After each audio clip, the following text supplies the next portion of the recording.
some hot Space Wolf action here. So we're going to film this for the YouTubes. And so we did one already. We did a Space Wolf already, but this one was painted in, I think, 30 minutes or 40-minute stops. So we'll do a little bit more, more advanced version. So let's get started. And then to get started, so we start with a brown primer. This one here is Rhinox Hide, but if you have the Army Painter, you could use the shaker can for Oak Brown.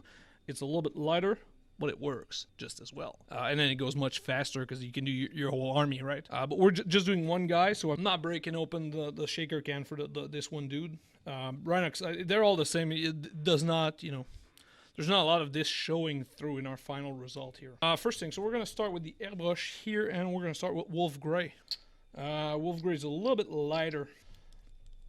I mean, but the undercoat is still it's still important. It wouldn't bother to make it brown if it was not important, but we're using it. It's just there's not a lot showing through. So whether it's like this super dark brown or this like slightly lighter brown, it won't make a big difference in the grand scheme of thing. I would just use the same one across my army. So if this guy becomes an army, I would probably stick to Rhinox Hide for everybody.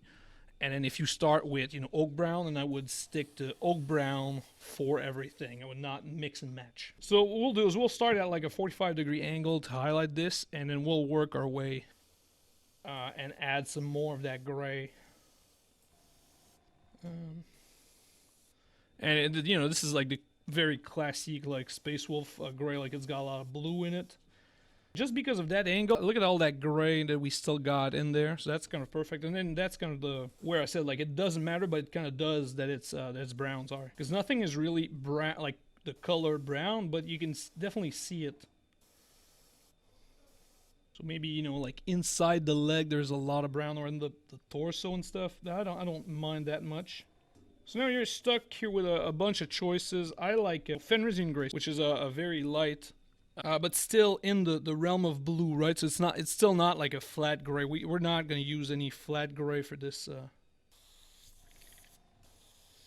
Alright, there we go. So now we got that lighter. So we're going to do practically what we just did with the wolf gray, but now we're going to go a little bit lighter, and then we're going to aim maybe a little bit more for those places where we want highlights. I'm starting on like top of the head because that's, same thing. So shoulder plates is very interesting because now it doesn't look like much, but once the inside is like a different color, then it starts to make a lot more sense what we're doing. A little bit of lightness to it. There we go. So it's kind of interesting because then if you look at it in the bottom, there's like a lot of brown, and then on top it's like almost white. It's not white, but it's almost white. And we're going to give this guy a quick rinse. So next up, we're going to use this little fun sponge here. We're going to do some little battle damage. That will add something interesting back onto our Space Wolf. And we are going to do that with our dark brown. So again, ours was Rhinox. So you can go as light or as heavy as you want here. I like, I'm usually on the heavier side of these things. I like, if we're going to whip out the battle damage, might as well battle damage them for realsies. And so you get this kind of effect here where it looks, like all chipped.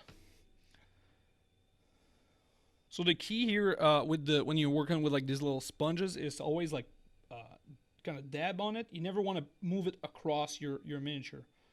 So next, you can use a lighter color, like you can add white to it if you want. This is really depending on how much extra highlights you like. Some people love edge highlights, some people don't. Some of them. But not too many, so we're not gonna go like super.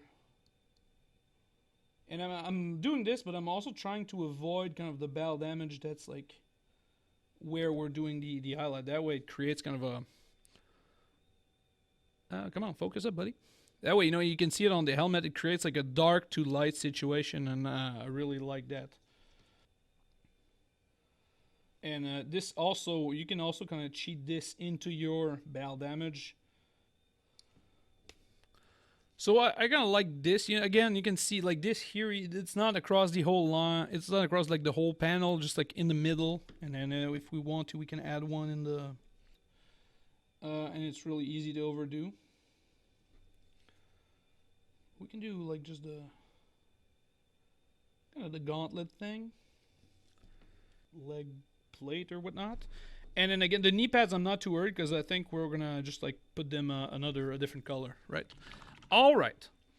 So this is kind of our armor mostly done for, and now we're gonna add. Let's do black next. So we'll do black because all of the joints and whatnot are a couple of ways you can. We have to do them black, but you know it's gonna go stuff in the armor. I think that's the main thing.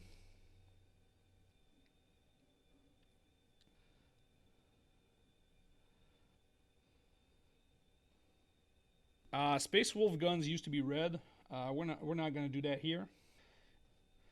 I mean, yeah, that's one cool thing about this Space Wolf is like you can add like all these pelts because I mean it's like it's pretty generic. Like wolf bits and kits are like pretty generic, but that's also what's like interesting is like so this guy is a pretty standard dude, but then we added this little like lucky rabbit's foot or whatever, and then you know a custom like shoulder plate, and now this guy is like unmistakably a Space Wolf. So now we've reached this cross point of do we want to do this the smart way or the way that makes sense for a video. So what we're going to do for the black is we're going to reuse our wolf gray here, and then we're going to shade this with black after. So that way it does not stay wolf gray, but we still get some of that bluish color into our black, and then the whole model is kind of so that's going to be our strategy is that each color is going to have either this gray or the brown in it, and then everything is kind of tight, you know. So we're gonna do a little mix first. So for the and we're gonna only use this for the shoulder plate and maybe the guns. And the color that you want is kind of a it's hard to say a 50-50 mix, but it's when the color you can't tell if it's more black or more of the gray, right? Like when you've hit that middle point of like if you can't tell whether your color is more looking like the black.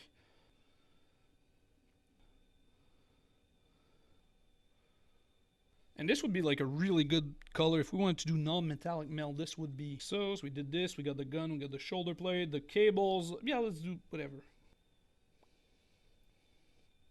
Alright, now next up we're going to do straight up wolf gray. Okay, no mixing, no nothing, straight up wolf gray. Now we need to be a little bit more careful. Okay, we can't be as like loosey-goosey as before.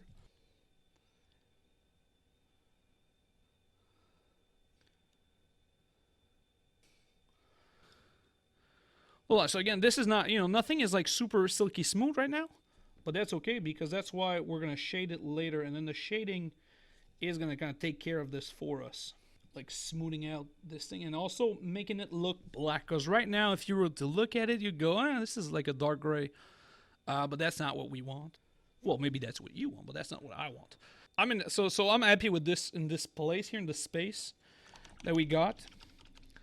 So next up, let's do silver. Why not? Actually, let's not do silver. Okay, so for the sake of again, like the official scheme, the little eagle in there, like the chest piece, should be gold. So we'll do that one first. We should have done it before the black. That's on me. That's okay. And we'll use Rune Lord brass because it's very mild. Like it says brass, right? So it's not like yellow. Because our mall is like really blue right now, and we're gonna add some red later to it, so we don't want to add like super bright yellow because then that's like all over the place.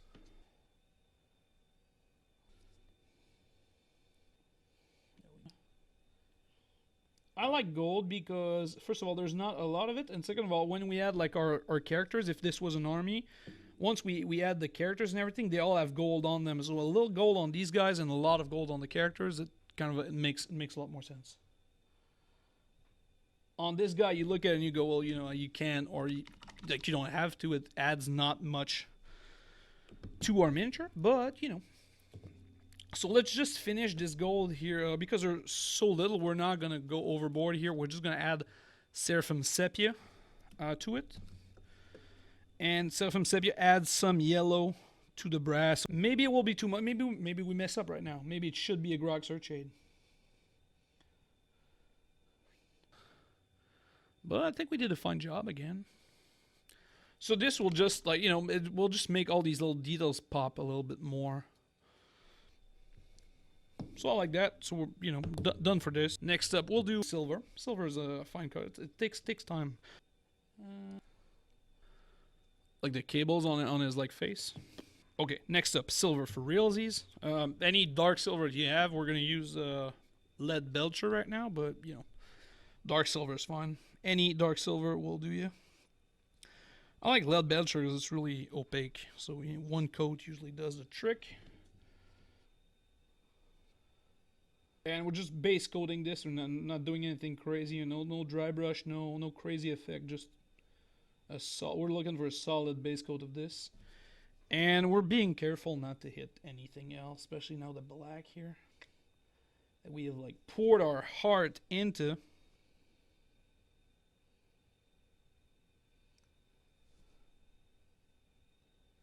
And the kind of the last thing that we're gonna need here is like the visor, which is always kind of messy because I would like not to make it like all silver, but the way it's like modeled, it kind of leans itself really, really well to being all silver. If you want to do the gun entirely silver to save like a buttload of time, go for it. Like that's what we did on our speed painted version. The gun is like entirely silver. There we go, perfect. Oh, sweet. So this is interesting. And now, so what we'll do is we'll do the brown, and we're gonna paint a couple of details in Rhinox hide. So pretty straightforward. So we need this to dry here. So now let's do the black. So we'll shade. So the black and the silver, they all get null oil, and we'll do like kind of one even coat. We're not gonna overdo it. We're not, you know, not gonna go crazy. First of all, it's gonna dry much faster, which is good for us. And second of all, it's not gonna pool and gather in places where it should not gather. So this will dry. It will be a lot less glossy. But for now, that's perfect. So next, what we'll do is let's just finish a brown now that's out there. So what we'll do is we'll do a dry brush of Steel Legion Drab, and then another dry brush with Screaming Skull. And so this will give us like a very medium brown. It's gonna lean onto the. It's gonna lean into towards like the sand color. And this will also, like, this is a kind of a twofold like operation where now what we're gonna do is use it for our bases. And then we'll do the same thing but a little bit lighter with Screaming Skull. So this technique, what we're doing now is called a little bit more, it's called overbrushing. So basically, instead of like using a very, very dry brush, where we're going is really softy, and we're just like, because it's heavily textured, but it also gives us like more vibrant color and less of a dusty look. Like dry brushing sometimes does that, like it looks a little bit dusty. Not this. So we're gonna add a wash, but the wash that we're gonna add is the same as our red. So we'll do the red now.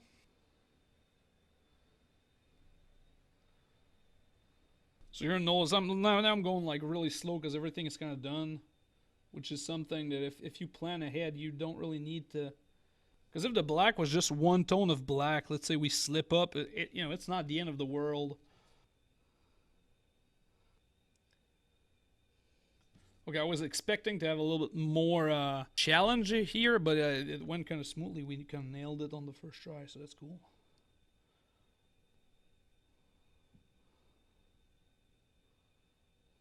So just to give you an idea, I'm kind of going, I'm trying to make like a dot or a little line exactly where the middle is, or where I want the...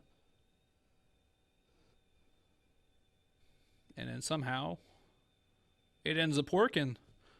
It looks like I've done this before, fellas. And like now's a good time if we want to add some battle damage, which like we could, because it would match the neighboring thing. We could, and we could have done that like super early in the painting process as well. And the reason we're adding just a fine highlight is because I want this red to be mostly dark. I don't want the super bright red. I would like it to be a little bit darker.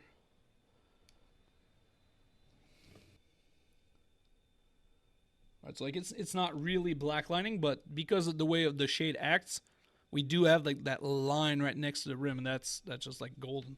But on the free hand, we can't really do this because there's no, like, it is gonna pool. So we just have to do like just a thin, even coat.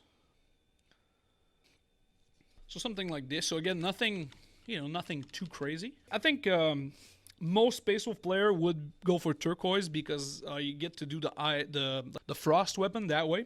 It's kind of the goal. So that way, when you do all of your frost weapon, all your plasma and whatnot, they're all like turquoise, like light blue, and it looks more like ice than if we did it like purple. And then every time you have like a plasma, maybe you do it purple, but then you have a frost weaponry type thing, and then purple looks just like weird on it. And then we could use like a smaller brush, but I said earlier, kind of as a joke, that we'd use this brush for the entire thing. So just because I said so earlier.